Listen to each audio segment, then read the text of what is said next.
나사렛 예수 그리스도의 보혈로 덮노라. 나사렛 예수 그리스도의 보혈로 덮노라. 아멘. 오늘은 대림절 두 번째 주일을 맞이하여 보내고 있습니다. 우리가 첫 번째 주에는 서로 받으라, 서로 받으라.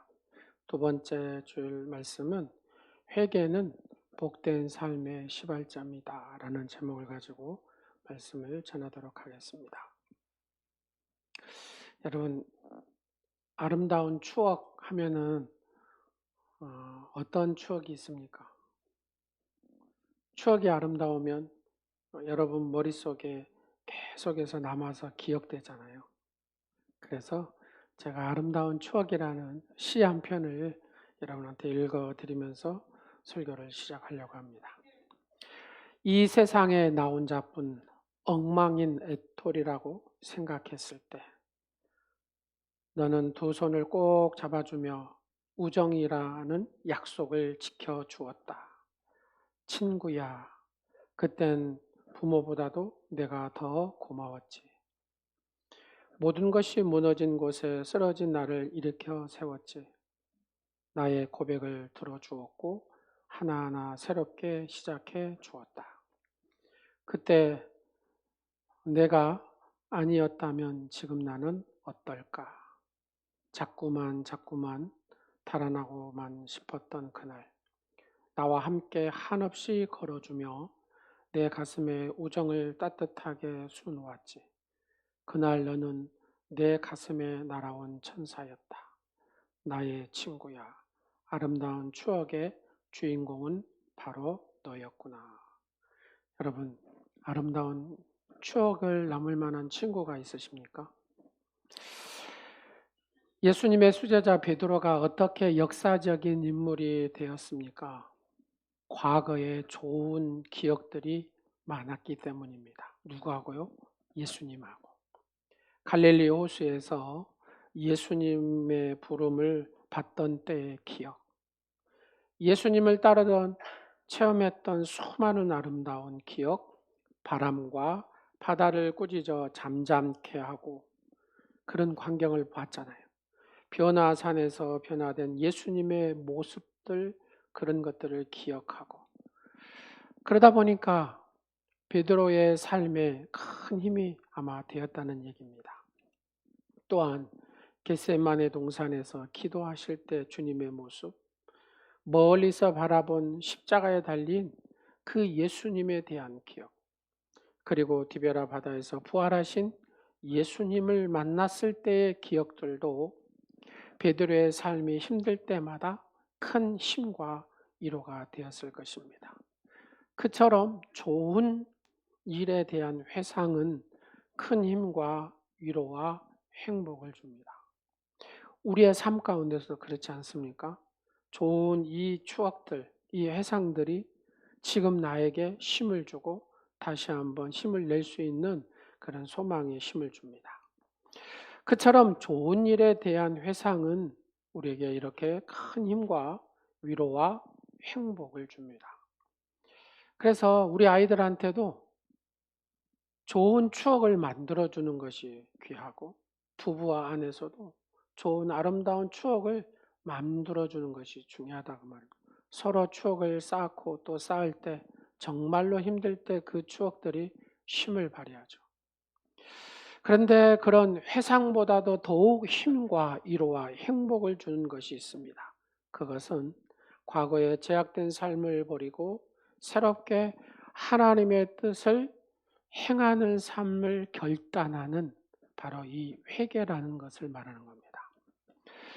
회개, 우리 안에 회개가 있을 때 새로운 시작이 되고, 회개가 있을 때 힘을 얻고, 회개를 통해서 우리는 승리할 수가 있는 것입니다. 예수님이 오시는 달이 한 해를 되돌아보게 하는 마지막 달인 12월인 것이 얼마나 좋습니까? 그죠? 또 예수님이 오시는 날이 1년 중 가장 밤이 깊은 동지와 가깝기 때문에 또 그래서 또 좋은 것이고, 어둠이 여러분 깊으면 깊을수록 빛으로 오신 예수님이 더 생생하게 느껴지기 때문에 그렇지 않겠습니까? 역사는 예수님이 탄생하기 기점으로 해서 기원과 기원 후로 나누어집니다. 기원 전과 기원 후. 개인의 이력도 예수님을 영접하기 전과 예수님을 영접한 후로 나뉘어지는 것이죠. 성탄도 성탄 전과 성탄 후가 나뉘는 삶이 되게 해서 바로 이 성탄절은 새로운 삶을 다짐하고 새해를 맞이하기 전에 마음의 준비를 하는 날이 되게 하는 것입니다.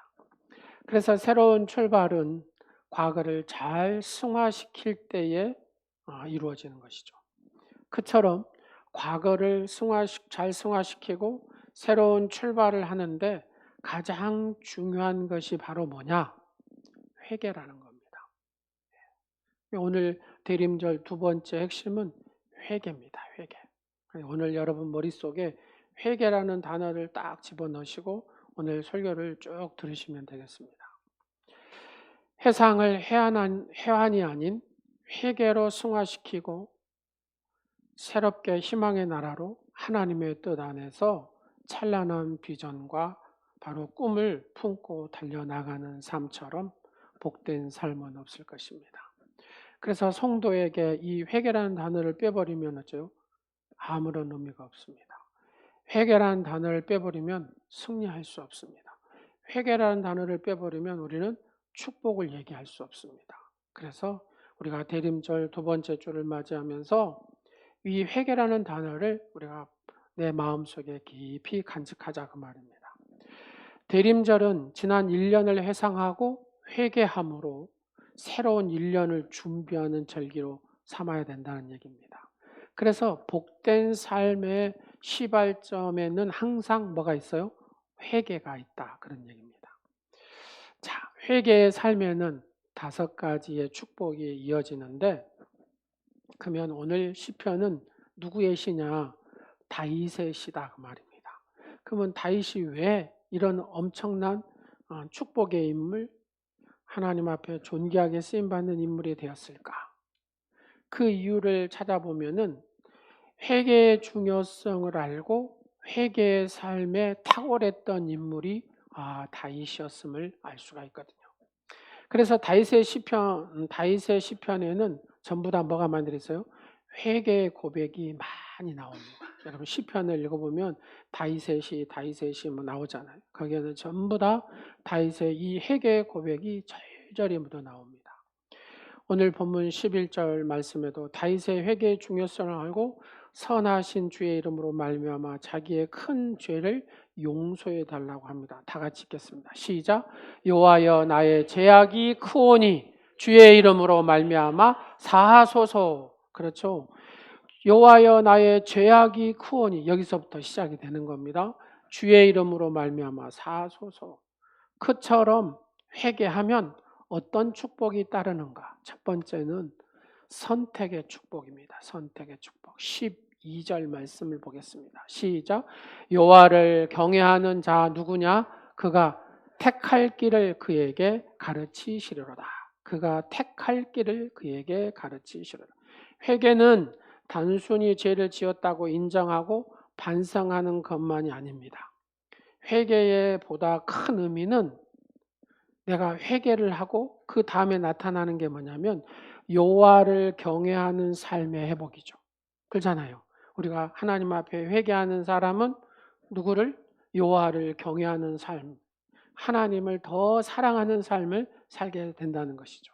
그처럼 하나님을 경외할 때 생기는 가장 큰 축복 중에 하나가 오늘 말씀처럼 택할 길을 가르침 받는 축복이다 그 말입니다. 그가 택할 길을 그에게 가르치리로다. 여러분 선택할 때마다 결정할 때마다 하나님께서 가르쳐 주시고 인도하시는 줄로 믿으시기 바랍니다. 인생은 그래서 선택이라고 합니다. 선택. 최고의 선택. 여러분 최고의 선택은 최고의 하나님을 경외하는 걸 통해서 주어지는 것이죠. 그래서 결국 회개하고 하나님을 경외하는 것은 하나님을 경외하는 것은 잠언에 뭐라 그래요? 지혜의 근본. 지혜의 근본일 뿐만 아니라 하나님의 축복과 바로 승리의 근본이 되는 것이 여호와를 경외하는 것이다 그 말입니다. 내가 하나님 앞에 회개하면 여호와를 경외하는 삶이 되고, 그리고 하나님께서 내가 택한 길을 어떻게 하신다고요? 축복하시고 그 다음에 승리의 길로 인도하신다. 정리가 됐죠? 살면서 어느 길이 옳은지, 누구와 결혼해야 할지, 어떤 직장을 가지고 어떤 사업을 할 것인지에 대한 선택의 문제는 무엇보다도 중요한 문제입니다. 그 문제에 대한 최선의 해답은 좋은 상담에 있지 않고 여호와를 경외하는 삶의 회복, 즉 회개의 삶에 있다는 얘기입니다. 여러분, 상담하는 사람들이 막 이렇게 이런 상담 저런 상담, 여러분도 아마 상담을 해보셨을 것 같아요. 근데 다 중요한 게 뭐냐? 선택의 문제. 어떻게 선택해야 되냐? 뭘 선택해야 되냐? 이게 핵심입니다. 상담하러 와서 한참 사연을 말하고 막 다 얘기하는데 결국은 어때요? 선택의 문제의 조언을 듣고 싶은 것이죠. 근데 사실상 여러분, 남의 조언보다 더 중요한 것이 뭐예요? 자기 결단이잖아요. 자기 결단. 아무리 얘기해도 자기가 결단 안 하면 아무런 소용이 없어요. 그래서 자기의 결단이 중요합니다. 대개 보면 상담을 받으러 온 자신이 이 문제의 해답을 가지고 있어요, 없어요? 다 가지고 있다 그 말입니다. 그 해답을 남을 통해서 확인하는 것보다 더 중요한 것은 그냥 해답대로, 내가 아는 해답대로 결단하고 선택하고 그대로 가면 되거든요. 근데 이걸 갖다가 자꾸 들으려고 해요. 내가 하나님 앞에 경외하고 하나님 앞에 서면 내가 결단하고 거기에 딱 가면 하나님께서 어째요? 그 길에 가르쳐 주시고 그 길 택할 길을 어째요? 인도하시고 하나님께서 복으로 역사하신다. 지금 그런 얘기입니다. 내가 뭐 하기만 하면 여호와를 경외하는 삶을 살기만 하면. 그래서 하나님 우리의 인생의 문제, 뭐 시어머니와 문제, 배우자, 부부간의 문제, 여러분 이거 상담할 필요 있을까요? 상담할 필요 없어요. 더 필요한 것은 자신이 해답을 더 잘 알아. 나와 시어머니와 문제 뭐예요? 내가 더 시어머니를 사랑하면 돼요. 그렇잖아요. 부부와 문제 내가 더 사랑하면 돼요. 그렇잖아요. 그래 안 그래요? 사랑하면 된다니까요. 근데 결단 대신 내가 결단하고 그래 사랑해야지 하고 사랑하면 되는데 안 해. 하위의 해답을 얻고 싶어. 하위의 해답. 아래의 대답 말입니다. 하위의 방법을 찾으려고 해요. 그러니까 상담을 하는 거다 그 말입니다. 선택할 때 내 안에 사랑과 용서와 나눔, 이 실천하는 길로 내가 기초로 삼아 그렇게 살아갈 때, 여호와를 경외하는 삶을 기초로 삼을 때 굳건해집니다. 그래서 하나님을 경외하면 누구의 뜻을 따라요? 그렇죠. 하나님의 뜻을 따른다 그 말입니다. 다 같이 한번 하겠습니다. 하나님을 경외하면 누구의 뜻을 따라요? 그렇죠. 내가 하나님을 경외하는 사람은 하나님의 뜻을 따라서 선택을 한다 그 말입니다. 그래서 나는 이게 하나님께서 그러잖아요. 세상에 여하튼 김창옥 씨가 얘기한 것보다도 더 중요한 게 누가 얘기한 거? 하나님이 말씀하신 게 더 중요하다 그 말입니다. 근데 자꾸 인간의 말을 듣고 내가 뭐 하려고 그래요? 결단하려고 한다니까요. 하나님의 말씀 안에서 내가 하나님의 말씀 여호와를 경외함으로 하나님의 뜻을 내가 선택해야 되는데 자꾸 인간의 하위 방법을 찾고 하위의 어떤 해답을 찾으려고 하니까 이게 상담자를 찾아가고 하는 것이죠. 사랑하는 여러분, 하나님을 경외하면 하나님의 뜻을 선택하게 되는 겁니다. 그때 하나님은 가장 좋은 길로, 선한 길로 여러분을 인도하신다고 지금 오늘 본문에서 말씀하고 계시잖아요. 할렐루야. 상담보다 뭐가 중요하다? 자기의 결단. 자기의 결단이 중요합니다. 누구의 뜻에 따라서? 하나님의 뜻에 따라서. 그렇게 살면 하나님께서 어쩐다고요? 가장 좋은 길로 인도하신 줄로 믿으시기 바랍니다. 두 번째로 회개하는 삶은 평안의 축복을 하나님이 주신다고 말씀합니다. 13절 다 같이 읽겠습니다. 시작. 그의 영혼은 평안히 살고 그의 자손은 땅을 상속하리로다. 아멘. 여호와를 경외하면 평안이 주어지고 자녀의 지경이 넓혀진다는 겁니다. 그렇습니다. 즉 하나님께 내 인생의 운전대를 온전히 맡기면 흔들리지 않는 평안을 얻게 되고 내 자손들도 복의 역사를 써가는 주인공이 되는 줄로 믿으시기 바랍니다. 왜요? 누가 그러셨어요? 하나님이 그러겠다고 하셨다 그 말입니다. 그래서 하나님은 그의 삶의 가정을 최선의 길로 이끄시는 하나님이신 줄로 믿으시기 바랍니다.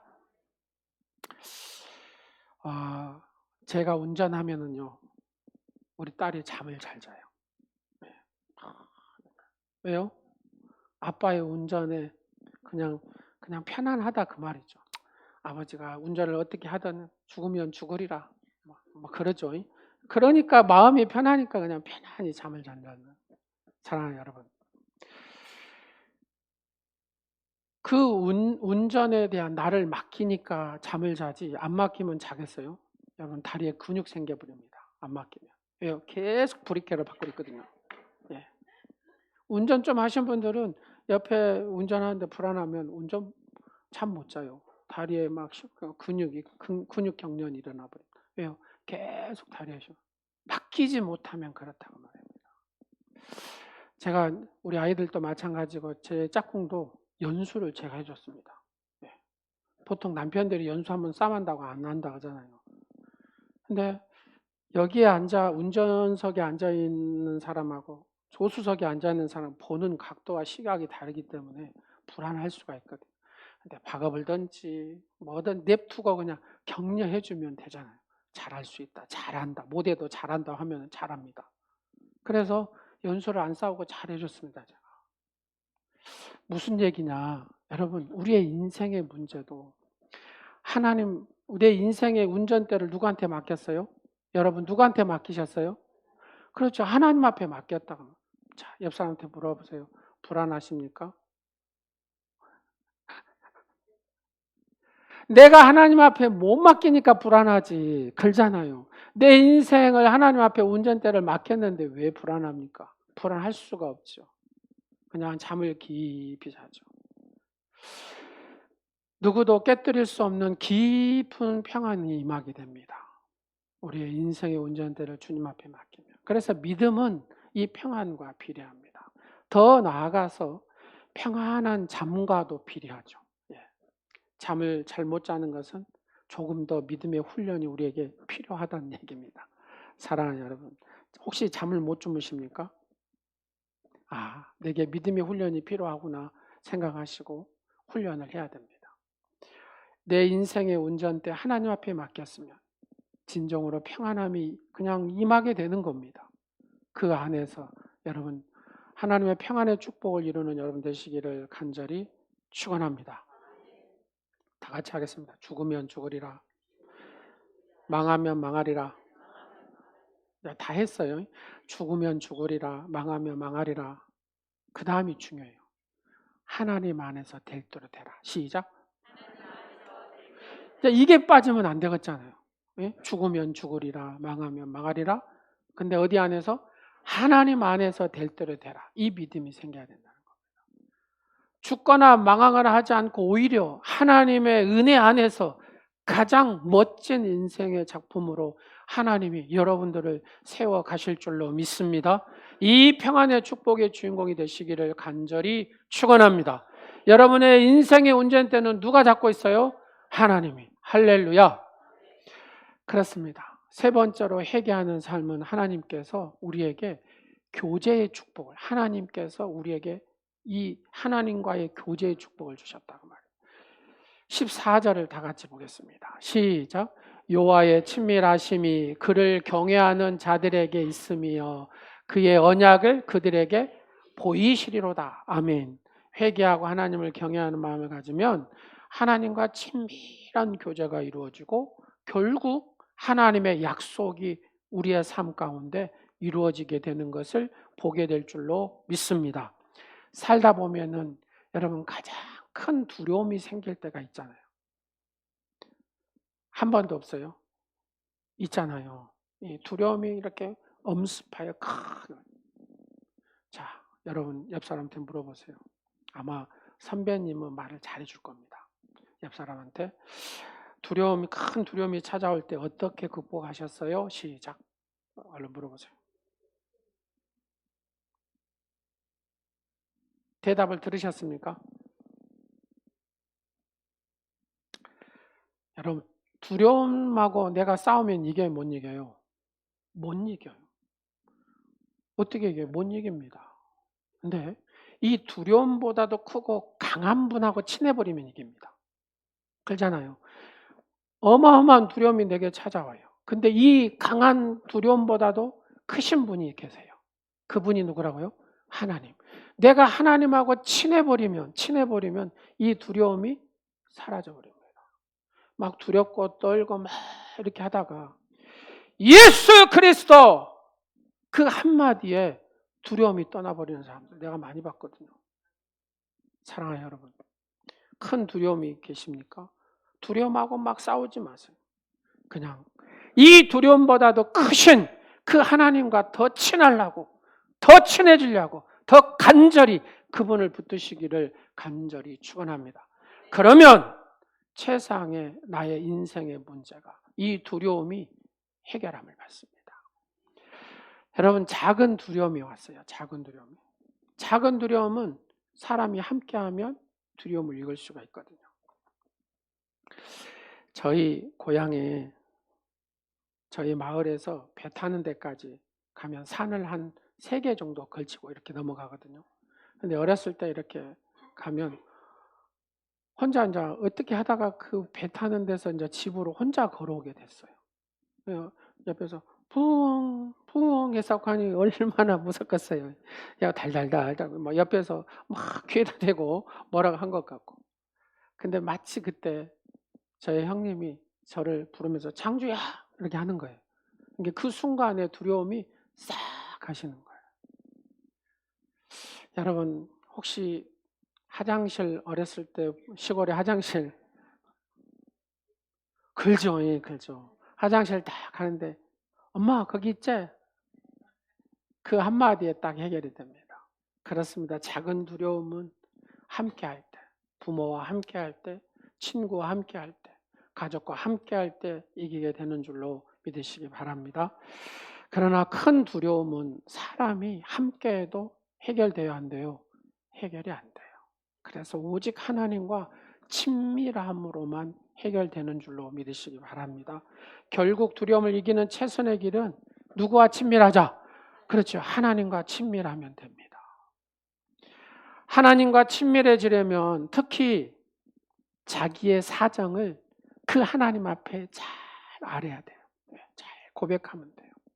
여러분, 여러분의 자녀가 자기의 사정을 다 털어놓고 부모한테 다 아뢰면 어째요? 친해지면서 그 사정을 듣고 해결해 주잖아요. 근데 똑똑한 자녀들이 지가 잘났다고 말을 안 해요. 혼자 막 해결하려고 한다고 말입니다. 다 혼자 처리하는 것은 어떻게 보면 뭐 대견하게 보일 수도 있겠죠. 근데 또 한편으로는 부모를 무시하는 행동이기도 하거든요. 우리가 하나님 앞에 고백하지 못하는 것은 하나님을 믿지 못하는 행위와도 같고, 내가 부모한테 말하지 못하는 것은 내 부모를 믿지 못하는 모습과도 같은 겁니다. 물론 사람에게 말했다가 더 어려울 때가 있거든요. 자기의 고민을 얘기했는데 막 사방팔방 다 얘기해버리는 그런 경우도 있지만, 그렇죠. 그러나 다른 사람에게는 말 못해도 내 부모에게만큼은 자기의 고민을 아뢰고 하나님께는 더욱 잘 아뢰는 삶이 돼야 될 줄로 믿습니다. 그래야 내가 해결을 받습니다. 그게 뭡니까? 기도거든요. 내가 하나님하고 친해지는 방법이 다른 게 아닙니다. 나의 속의 것을, 나의 연약함을, 나의 부족함을 하나님 앞에 조목조목 아뢰는 겁니다. 그러면 그 하나님은 좋으신 하나님, 참 좋으신 하나님은 나의 문제를 해결해 주시고 그 다음에 축복의 최대 원천이 되신 그 하나님이 나를 축복하신 줄로 믿으시기 바랍니다. 여러분, 문제 해결에 집착하지 마십시오. 그저 자기의 사랑과 사정을 하나님 앞에 아뢰고 내가 어떻게 하든지 하나님과 친해지려고 친밀함을 쌓아가면 하나님은 그 기도를 결코 외면하지 않으신다는 얘기입니다. 네 번째로 내가 회개의 삶을 살면 하나님은 우리에게 자유의 축복을 주십니다. 15절 말씀 다 같이 보겠습니다. 시작. 내 눈이 항상 여호와를 바라봄은 내 발을 그물에서 벗어나게 하실 것이미로다. 아멘. 이 구절을 보면 회개하는 삶, 여호와를 경외하는 삶, 내 눈으로 항상 여호와를 바라보는 것. 그 유사한 개념이잖아요. 그죠? 자, 그처럼 내가 회개하고 하나님을 바라보면 내 인생의 각종 얽매인 것, 이 얽매임과 집착에서 자유한 은혜를 얻게 하실 것이라고 말씀하고 계십니다. 이것이 누구의 고백이라고요? 다윗의 고백이다 그 말입니다. 그렇게 믿음 안에서 자유하면 시시한 것 가지고 싸우지 않게 된다 그 말입니다. 사도 바울이 그러잖아요. 예수님을 알고 나서부터 내 지위도 학벌도 명예도 재산도 이 모든 것을 뭘로 여긴다고요? 배설물로 여긴다고 빌립보서 3장 8절에 말씀하고 계십니다. 여러분, 살면서 높은 지위나 물질이나 명예도 적당하게 추구하되 그것들 때문에 예수 그리스도의 이름과 성도다운 삶이 훼손되면 그것들을 깨끗이 포기할 수 있는 그런 마음이 우리에게 있어야 된다는 겁니다. 자, 다 같이 한번 해볼래요? 그래, 당신이 가져. 당신이 가져. 딱 그래버려요. 예수의 이름을 훼손시키고 성도다움의 삶을 훼손시키는 것이면 그래, 당신이 가져. 그러면 마음이 편해지지 않겠습니까? 무엇을 잃었다고 울지 말고 소유에 대한 집착하지 말고 과거에 집착했던 것들을 뭘로 여기고 배설물로 여기는 겁니다. 그러면 믿음이 커지고 내가 은혜가 더 커지고 하나님 안에서 자유와 행복을 누리게 되는 줄로 믿으시기 바랍니다. 어느 날 A교회에서 섬기던 한 부목사님이 원치 않는 삶을 하게 됐습니다. 이유는 성도들이 하는 얘기 때문에 담임 목사님보다 설교를 잘한다고 막 얘기를 하는 거예요. 그러니까 이 목사님이 그 안에도 어렸을 때부터 피해의식이 있는데 성도님들이 자꾸 우리 부목사님이 설교를 잘해 담임 목사님보다 나아 이렇게 말을 하니까 이 피해의식에 쌓여가지고 힘들게 됐다고 말이에요. 그래서 결국은 이제 개척하러 나가게 됐습니다. 막 이 열을 올리게 되고 뭐 엄청나게 막 욕도 하고 막 그랬겠죠. 막 이게 지금 한국교회 비일비재 일어나는 일이기도 해요. 자유한 모습이 없습니다. 이 담임 목사님한테. 짧은 인생을 살면서 그런 일들로 너무 열을 받으면 교회가 아무리 커도 그는 불행한 인생과 실패 인생이 되고 말거든요. 반면에 다른 어떤 교회 목사님은 부목사님의 교회를 잘 섬겼다고 개척을 해줍니다. 그리고 개척 멤버도 이렇게 같이 따라가게 하고 또 개척하는데 또 도움이 되라고 헌금도 많이 줍니다. 그러면서 따라가는 성도들을 불러서 이 목사님이 이렇게 얘기해요. 여러분 앞으로 이 목사님을 잘 모시고 교회를 잘 섬겨주세요. 얼마나 자유하고 행복한 목사입니까? 여러분 예수님을 믿고 얻어야 할 무엇보다도 소중한 게 뭐냐면 내 마음에서 자유거든요.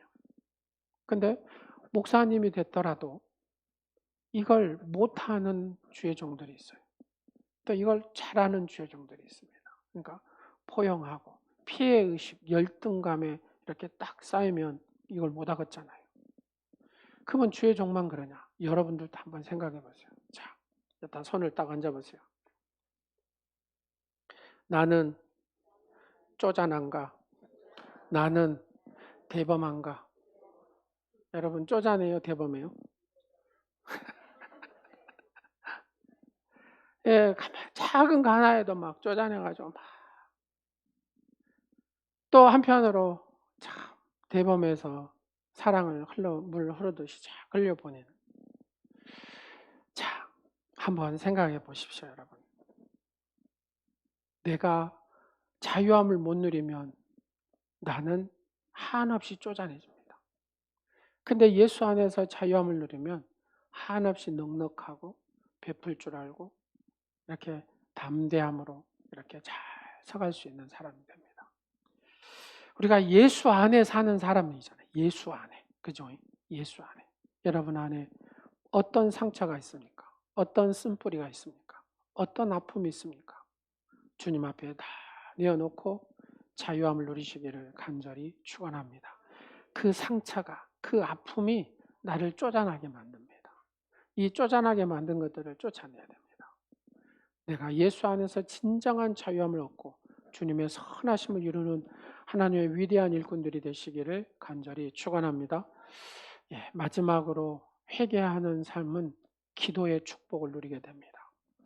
16절에서 여러분 한번 16절에서 22절까지 내용이 뭐냐면 하나님의 은혜를 구하는 기도의 내용이거든요. 다윗이 하나님의 은혜를 구하는 기도. 시간 없어서 제가 빨리 할게요. 먼저 그는 애롭고 괴로운 자신에게 찾아오셔서 은혜를 베풀어 달라고 16절에 기도합니다. 17절, 18절 죄로 인해 생긴 자신의 근심과 고난과 곤고와 환난을 보시고 자신의 모든 죄를 사해 달라고 기도합니다. 19절에서 21절 또한 자신을 많은 원수들의 손에서 구원해 수치를 당하지 않게 해달라고 기도하고 주님을 바라보는 자신을 성실하고 정직한 손길로 보호해달라고 기도합니다. 22절의 마지막으로 이스라엘을 위한 기도까지 하거든요. 쉽게 얘기해서 무슨 말이냐? 다윗은 자기의 죄가 국가적인 위기도 초래했다는 무한 책임 의식을 가졌다. 그런 얘기거든요. 그러니까 한 사람의 죄가 여러분 그래서 나 한 사람이 참 중요합니다. 나 한 사람의 죄가 국가적인 위기를 가져올 수 있고 나 한 사람의 회개가 국가적인 모든 이 위기를 극복할 수 있는 원인이 되기도 한다는 겁니다. 결국 본문 16절에서 22절 다윗의 기도를 간단히 제가 정리하면 은혜를 구하는 겸손하고 책임적인 기도입니다. 여러분 이 한 주간 11절에서부터 22절까지 여러분의 이름을 여러분의 가정을 걷다가 딱 집어넣어가지고 이걸 무한 반복을 한번 기도해 보세요. 무한 반복. 쭉 기도할 때 다른 거 하지 마시고 이 말씀 가지고 여러분 기도를 쭉 한번 해보세요. 여기에 다 함축되어 있어요. 축복이 다 들어있고 승리가 다 들어있고 여기에 하나님이 여러분을 어떻게 쓰시겠다는 여러분의 자손을 어떻게 쓰시겠다는 얘기도 다 들어있거든요. 이걸 딱 적용해가지고 써보십시오. 기도는 능력입니다. 그런데 왜 많은 사람들이 기도의 능력을 체감하지 못합니까? 하나님이 기뻐하신 기도를 드리지 않기 때문이죠. 능력 있는 기도가 되려면 남을 탓하지 않고 남을 위한 기도를 해야 된다고 말입니다. 나라와 민족을 위한 기도까지 기도의 폭을 넓히고 열방을 위한 선교사님들 위한 기도까지 내가 책임적인 기도를 할 때 하나님은 그 기도를 기뻐 받으신 줄로 믿으시기 바랍니다. 무엇보다도 중요한 것은 회개하는 심령을 가지고 내가 기도할 때 하나님은 기뻐 받으신다는 겁니다. 결국 고통 중에 가져야 할 가장 복된 자세 중에 하나. 내가 지금 고통스럽습니까? 힘듭니까? 어렵습니까? 그러면 회개의 마음을 가지고 내가 하나님 앞에 섰을 때 하나님은 그 회개의 기도를 통해서 우리의 눈물을 보시고 해답의 길을 여시는 줄로 믿으시기 바랍니다. 어려운 상황을 만나는 모든 상처들, 받은 어떤 말들 거기에 분노하지 마시고 자신의 죄악, 허물을 한 번 더 살피자는 겁니다. 어디든지 발전이 없는 이유는 자기의 잘못을 내가 성찰할 줄 모를 때 항상 부족하죠. 하나님은 잘못을 인정하는 자에게 은혜를 베푸시고 그 인정하는 자에게 인정을 주시고 참된 믿음도 자기 죄를 인정할 때에 그때부터 참된 믿음의 시작이 되는 겁니다. 일이 안 된다고 분노하지 말고 그때 자기의 죄를 가슴에 아뢰는 겁니다. 특히 과거를 회상할 때마다 회개하는 마음으로 기도하고 새로운 삶을 결단하면 하나님은 그 앞날을 복되게 하시고 영광스럽게 하실 것입니다. 마칩니다.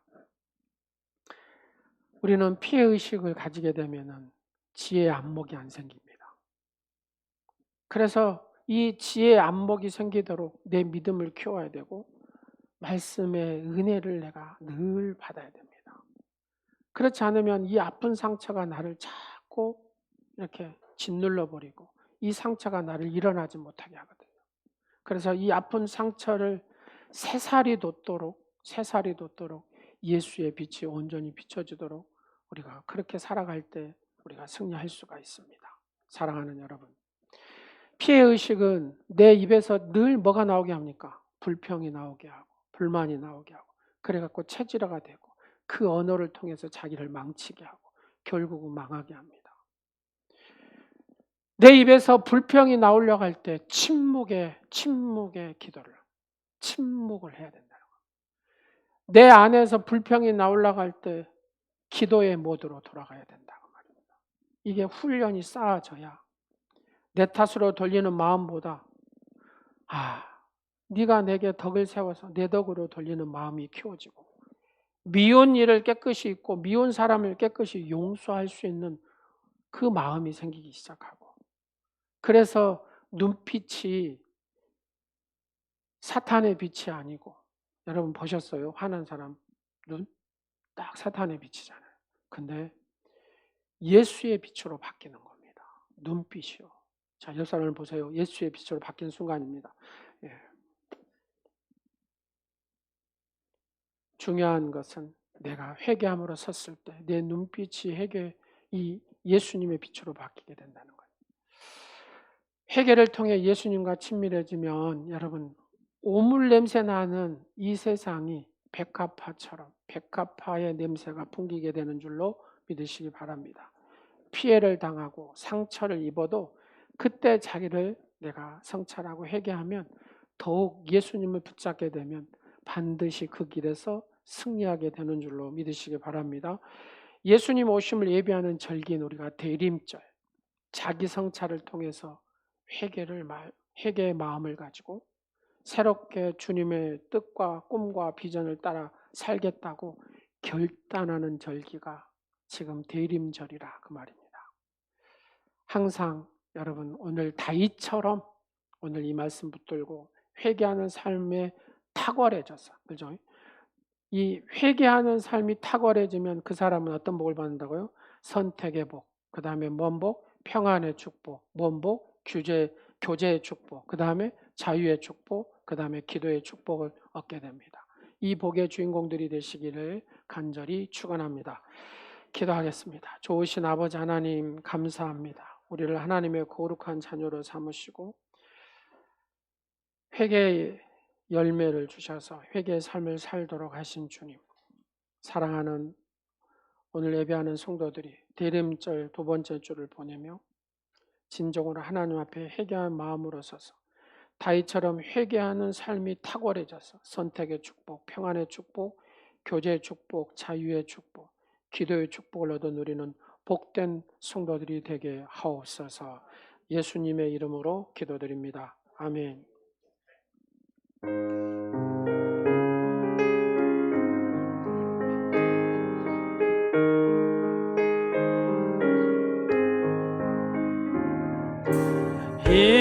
인내하신 구세주여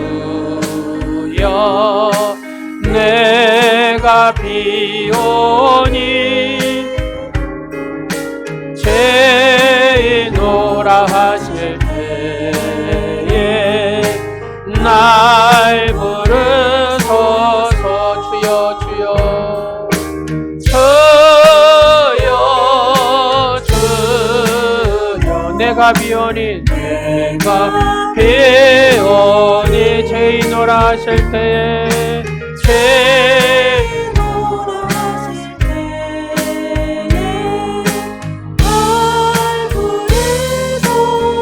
자비하신 보좌 앞에 자비하신 보좌 앞에 불어 엎드려 자복하고 얘기하니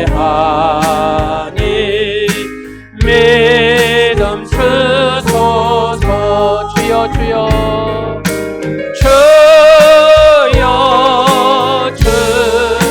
주여 내가 비오니 죄인오라 하실 때에 날 부르소서. 주의 공로 의지하여 주의 공로 의지하여 주께 가오니 상한 마음을 고치시고 구원하소서. 주여 주여 내가 비오니 죄인오라 하실 때 죄인오라 하실 때에 날 부르소서. 만복 근원 우리 주여 만복 근원 우리 주여 위로하소서. 우리 주와 같으시니 어디 있을까. 주여 주여 내가 비오니 죄인오라 하실 때에 날 부르소서.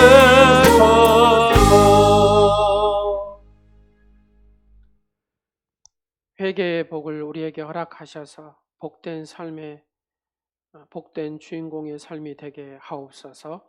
만복의 근원이 되시어서 베풀어 주시기를 기뻐하신 하나님 아버지, 지난 한 주간에도 저희의 삶에 필요한 것을 채워주시고 목마른 갈증을 해소시켜 주신 은혜를 감사드립니다. 하나님은 만 가지 복을 가지고 계시며 원하는 자에게 그 복을 주시는 하나님이신 줄로 믿습니다. 하나님은 전지전능하여 저희의 사정을 아시며 하나님의 못하실 일이 없으시어 무한한 능력을 저희의 삶을 주장하시는 줄 믿습니다. 거룩한 주님의 날 정성을 다해 준비한 예물을 드립니다. 저희의 형편과 심령을 살피시어 하나님의 거룩하신 뜻대로 축복하여 주옵소서. 주님과 약속한 주정 예물을 드립니다. 사랑하는 성도들의 몸과 마음이 이 제단에 있는 것처럼 항상 성도들을 지켜 주옵소서.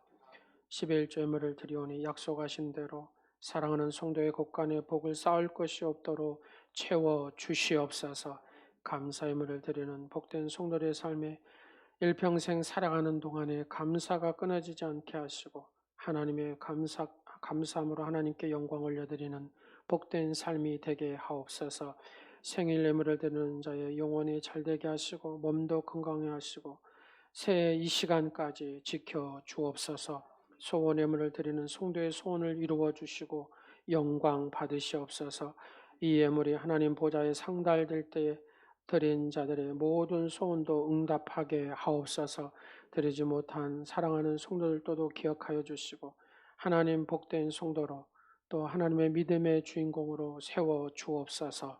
주님 사랑합니다. 사랑하는 성도의 가정과 직장과 사업터와 하는 일에 형통케 하시고 하나님의 일곱 날의 빛으로 비춰 주시옵소서.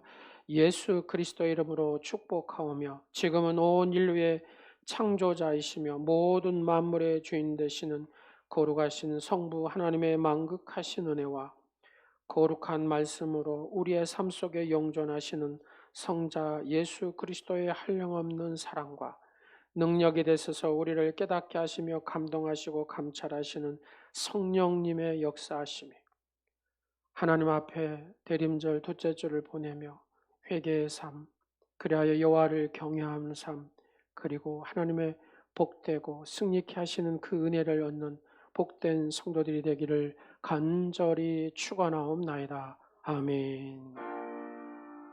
주 이름으로 모였던 우리가 지금 되어질 때 언제나 함께 하시며 평안케 하소서.